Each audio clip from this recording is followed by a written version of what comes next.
بسم اللہ الرحمن الرحیم۔ بسم اللہ الرحمن الرحیم۔ السلام علیکم ورحمۃ اللہ وبرکاتہ۔ تفسیر جلالین سبق نمبر 77 کے ساتھ عزیز طلباء آپ کے سامنے حاضر ہیں۔ آج کا سبق انشاءاللہ وَإِن طَلَّقْتُمُوهُنَّ مِن قَبْلِ أَن تَمَسُّوهُنَّ سے لے کر آیت نمبر 239 مَا لَمْ تَكُونُوا تَعْلَمُونَ تک ہوگا۔ تو آئیے سبق کی ابتدا کرتے ہیں۔ وَإِن طَلَّقْتُمُوهُنَّ مِن قَبْلِ أَن تَمَسُّوهُنَّ وَقَدْ فَرَضْتُمْ لَهُنَّ فَرِيضَةً، اور اگر تم نے انہیں چھونے سے پہلے ہی اس حالت میں طلاق دی ہو جبکہ ان کے لیے نکاح کے وقت کوئی مہر مقرر کر لیا تھا، فنصف ما فرضتم، تو جتنا مہر مقرر کیا تھا اس کا آدھا دینا واجب ہے، الا ان یعفون، الا یہ کہ وہ عورتیں خود رعایت کر لیں اور آدھا مہر بھی معاف کر لیں، او یعفو الذی بیدہ عقدۃ النکاح، یا وہ شوہر جس کے ہاتھ میں نکاح کی گرہ ہے رعایت کرے اور پورا مہر دے دے۔ جی یہاں سے اس عورت جس عورت کا مہر نکاح کے وقت مقرر کیا ہو اور اس کو صحبت سے پہلے اور خلوت صحیحہ سے پہلے طلاق دی گئی ہو، یعنی اس کے ساتھ خلوت نہ کی گئی ہو، خلوت صحیحہ نہ کی گئی ہو اور تنہائی اختیار نہ کی گئی ہو، تو اگر مہر مقرر کیا تھا تو اب آدھا مہر دینا، نصف مہر دینا یہ واجب ہے، الا یہ کہ عورت خود وہ نصف مہر بھی معاف کر دے، اس کا مطالبہ نہ کرے، یا دوسری صورت یہ کہ مرد پورا کا پورا مہر دے دے۔ تو یہ مسئلہ بیان ہوا ہے یہاں پر، تفسیر دیکھیے۔ وَإِن طَلَّقْتُمُوهُنَّ مِن قَبْلِ أَن تَمَسُّوهُنَّ وَقَدْ فَرَضْتُمْ لَهُنَّ فَرِيضَةً فَنِصْفُ مَا فَرَضْتُمْ يَجِبُ لَهُنَّ، جو کہ واجب ہے ان کے لیے، وَيَرْجِعُ لَكُمُ النِّصْفُ، اور لوٹائے گا تمہارے لیے آدھا، واپس ہوگا پھر وہ جب قبل ان تمسوهن، خلوت صحیحہ سے پہلے اگر طلاق دی ہو۔ الا، لیکن اشارہ ہے کہ الا مستثنیٰ منقطع ہے، لیکنہ کے معنی میں ہے، مستثنیٰ منقطع کا جو الا ہوتا ہے وہ پھر لیکنہ کے معنی میں ہو جاتا ہے۔ ان یعفونا، کہ وہ معاف کر دے، الزوجات یعنی بیویاں جن کو طلاق دی گئی ہو معاف کر دے، فیترکنہ، اور چھوڑ دے، اس مہر کو مطالبہ نہ کرے اس کا، آدھے مہر کا بھی، او یعفو الذی بیدہ عقدۃ النکاح وہو الزوج، یا شوہر معاف کر دے اور پورا کا پورا مہر دے دے، باقی آدھا مہر بھی دے دے، فیترک لہا الکل، اور یعنی سارا چھوڑ دے عورت کے لیے، سارا کا سارا مہر جتنا متعین کیا تھا وہ اس کو دے دے۔ وعن ابن عباس رضی اللہ عنہما، عبداللہ ابن عباس رضی اللہ عنہما سے روایت ہے، الولی، جی تتمیم مسئلہ، الولی اذا کانت مہجورتاً، اگر عورت مہجور ہے، نہیں کر سکتی ڈیلنگ یا مہجورہ ہے کسی بھی وجہ سے، تو ولی کو یہ اختیار ہوگا کہ آدھا معاف کر لے یا لے لے یا سارا چھوڑ دے۔ فلا حرج فی ذالک، تو اس میں کوئی حرج نہیں ہے، ولی بھی کر سکتا ہے۔ وان تعفوا اقرب للتقوی، اور تم معاف کر دو، رعایت کرو، یہ تقوی کے زیادہ قریب ہے، اور اگر تم رعایت کرو تو یہ تقوی کے زیادہ قریب ہے۔ ولا تنسوا الفضل بینکم، اور آپس میں فرق دلی کا برتاؤ کرنا مت بھولنا۔ ان اللہ بما تعملون بصیر، بے شک اللہ تعالیٰ دیکھنے والے ہیں جو تم کرتے ہو، یقیناً اللہ تعالیٰ دیکھ رہے ہیں۔ جی وان تعفوا مبتدا، یہ مبتدا ہے بتاویل مصدر، خبرہ اقرب للتقوی، اقرب للتقوی اس کی خبر ہے، مبتدا خبر ہے۔ ولا تنسوا الفضل بینکم، ای حاصل معنی ان یتفضل بعضکم علی بعض، کہ تم ایک دوسرے کی رعایت کرو۔ ان اللہ بما تعملون بصیر فیجازیکم بہ، تو پس اللہ تعالیٰ بدلہ دے گا تمہیں اس کا، ٹھیک ہے۔ حافظوا علی الصلوات والصلاۃ الوسطی، تمام نمازوں کا پورا خیال رکھو اور خاص طور پر درمیان والی نماز کا، بیچ والی نماز کا خیال رکھو۔ جی حقوق العباد ختم ہو گئے، اب حقوق العبادات شروع ہو رہے ہیں، عبادات کے حقوق، اور عبادات میں سب سے افضل عبادت نماز کی ہے، تو نماز کی محافظت کا بیان ہے، اس کا خیال رکھنے کا بیان ہے، اور اس میں صلاۃ الوسطی درمیان والی نماز کا پھر زیادہ طریقے سے کہا گیا ہے، تو سب سے اہم عبادت نماز ہے، اس لیے اس کے حقوق کا خیال کرنے کا کہا گیا ہے۔ حافظو، جی یہ باب مفعلہ سے ہے، اور باب مفعلہ میں عمل حفاظت دونوں من جانبین ہوتی ہے، ٹھیک ہے، تو یہاں پر من جانبین تو نہیں ہو سکتی ہے، اللہ تعالیٰ حکم دے رہے ہیں تو من جانبین تو نہیں ہوگی کہ اللہ تعالیٰ بھی حفاظت کرے، تو یہ بات پہلی بھی ہو چکی ہے، جیسے عاقبت اللص میں تھا کہ میں چور کو سزا دوں گا، قاضی کہتا ہے، تو اب یہ سزا من جانبین تو نہیں ہوتی نا، کہ قاضی کو بھی سزا دی جائے، سزا تو صرف چور کو دی جاتی ہے، تو یہاں پر جو محافظت ہے وہ من جانب واحد ہے، من جانبین نہیں ہے، یعنی صرف یہ بندے کے ذمے حفاظت کرنا۔ حافظوا علی الصلوات الخمس، یہ پانچوں نمازوں کی حفاظت، پانچوں نماز ہے، مراد بادائها فی اوقاتها، صورت حفاظت کہ ان کو ادا کر کے اپنے اوقات میں ان کو ادا کرنا، یہ ہے اس کی صورت۔ والصلاۃ الوسطی، جی اہم جگہ ہے بڑی، اور درمیان والی نماز، خصوصاً درمیان والی نماز۔ درمیان والی نماز سے کیا مراد ہے؟ صاحب جلالین ابھی 3 اقوال بیان کریں گے۔ کتنے؟ 3 اقوال۔ ہی العصر، پہلے ہی العصر بیان کر کے اس طرف اشارہ کر دیے کہ یہ جمہور کا قول ہے اور راجح قول ہے۔ صلاۃ الوسطی سے مراد کون سی نماز ہے؟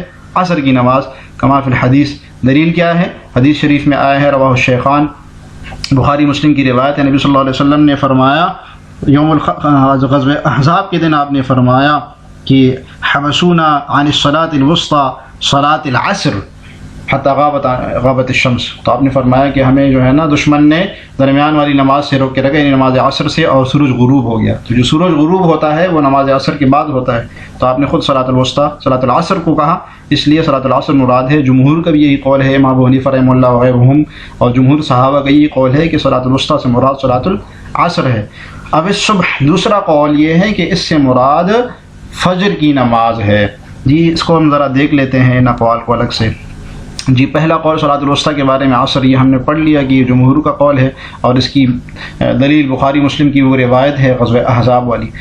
دوسرا قول یہ کہ اس سے فجر کی نماز مراد ہے، یہ امام مالک کا قول ہے۔ امام مالک کی دلیل یہ ہے کہ آگے آیت میں آ رہا ہے قوموا للہ قانتین، قنوت کا ذکر ہے، اور قنوت فجر میں ہوتا ہے، تو اس کا مطلب ہے کہ صلاۃ الوسطی سے مراد صلاۃ الفجر ہے، قنوت سے مراد قنوت نازلہ ہے۔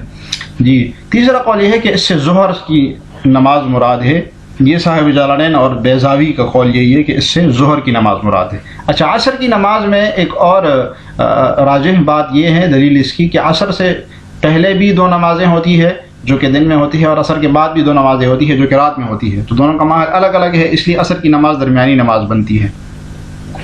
جی آگے چلتے ہیں۔ اب ظہر، جی تیسرا قول یہ صاحب جلالین بتا رہے ہیں، یا ظہر کی نماز مراد ہے، اور غیرہا یا کوئی اور نماز مراد ہے، اقوال اس میں مختلف اقوال ہے وہ بتا رہے ہیں۔ وَأَفْرَدَهَا بِالذِّكْرِ لِفَضْلِهَا، یہاں سے صاحب جلالین یہ بتا رہے ہیں کہ صلاۃ الوسطی کو الگ اللہ تعالیٰ نے ذکر کیوں کیا، اس کا خاص الگ ذکر کیوں کیا، یعنی عصر کی نماز لِفَضْلِهَا، کیونکہ اس کی فضیلت بہت زیادہ ہے۔ اس کی وجہ یہ ہے کہ اس نماز میں فرشتے جمع ہو جاتے ہیں، دن کے فرشتے جانے لگتے ہیں اور رات کے فرشتے آ رہے ہوتے ہیں، تو عصر کی نماز میں دونوں جمع ہوتے ہیں، دونوں اس کی نیکی لکھ لیتے ہیں کہ اس نے عصر کی نماز پڑھی ہے۔ وَقُومُوا لِلَّهِ قَانِتِينَ، اور اللہ کے سامنے باادب فرمان بردار بن کر کھڑے ہوا کرو۔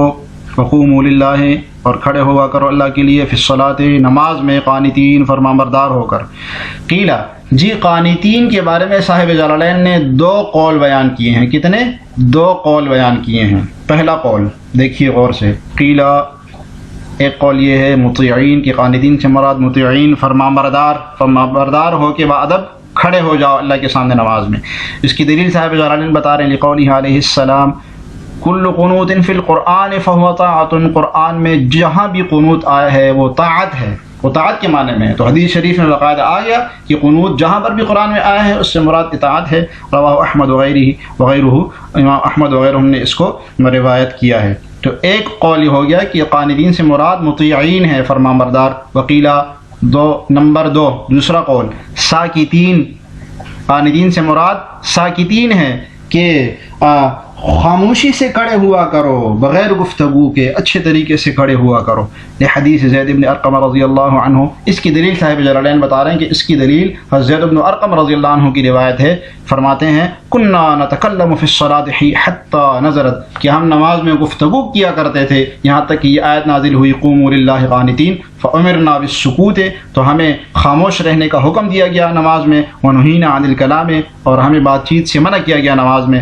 رواہ الشیخان، جی یہ بخاری مسلم کی روایت ہے۔ یہ تو حدیث زید بن ارقم رضی اللہ عنہ کی روایت جو ہے وہ اس کی دلیل ہے کہ قانتین سے مراد ساکتین ہے۔ عبداللہ ابن مسعود رضی اللہ عنہ کا مذہب یہی ہے کہ قانتین سے مراد ساکتین ہے۔ تو 2 قول ہو گئے، نمبر 1 یہ کہ مطیعین کے معنی میں ہے قانتین، فرمان بردار، نمبر 2 یہ کہ ساکتین، خاموش ہونے کے معنی میں ہے۔ پہلے قول جمہور کا ہے، اس کی دلیل نبی صلی اللہ علیہ وسلم کی روایت کل قنوت فی القرآن فہو طاعۃ، دوسرا قول حضرت عبداللہ بن مسعود رضی اللہ عنہ کا ہے اور ان کی دلیل زید بن ارقم کی روایت ہے۔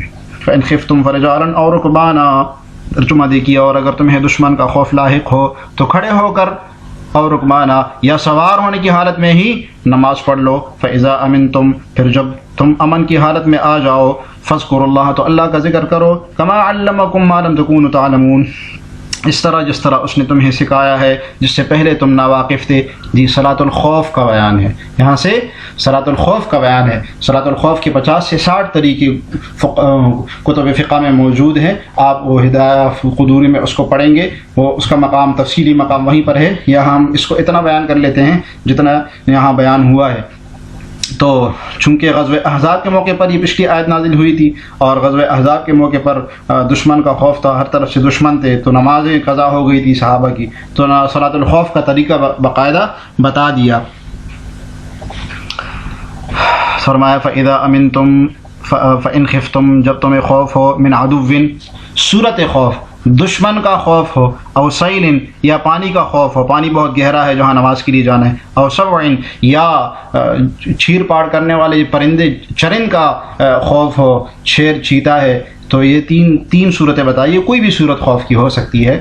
پہلی صورت من عدو سے مراد جہاد والی صورت ہے، جیسے غزوہ احزاب میں پیش آیت۔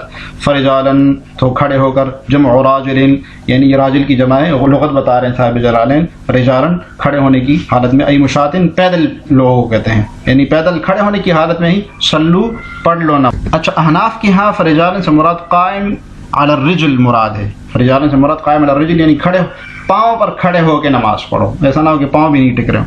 اور رکبانن، یا سواری ہونے کی حالت میں نماز پڑھ لو۔ جمع راکب، جی لغت بتا رہے ہیں، راکب کی جمع رکبان آتی ہے۔ ای کیف امکنا، اب حاصل معنی جیسی بھی ممکن ہے، مستقبل القبلۃ وغیرہ، چاہے قبلے کی طرف رخ ہے یا نہیں ہے، پڑھ لو نماز بس۔ اب سوال یہ ہے کہ رکوع سجود پر کیسے کریں گے، تو بتا دیے وَيُؤْمِي بِالرُّكُوعِ وَالسُّجُودِ، اور اشارہ کریں گے رکوع اور سجود میں۔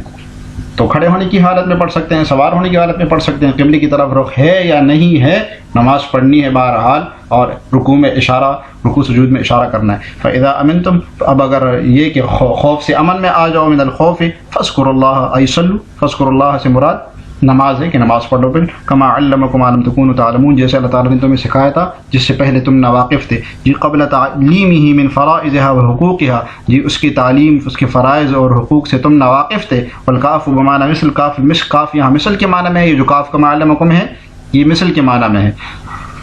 وما موصولہ، یہ مام جو ہے ماں موصولہ ہے، یا یہ کہ مصدریہ ہے، ماں موصولہ اگر ہوگا تو لم تکونوا تعلمون تعویل، یہ پورا صلہ جو ہے نا، پورا جملہ اس کے لیے صلہ بنے گا، اور مصدریہ کی صورت میں یہ پورا جملہ بتاویل مصدر ہو کے بنے گا، مصدر کے معنی میں بنے گا۔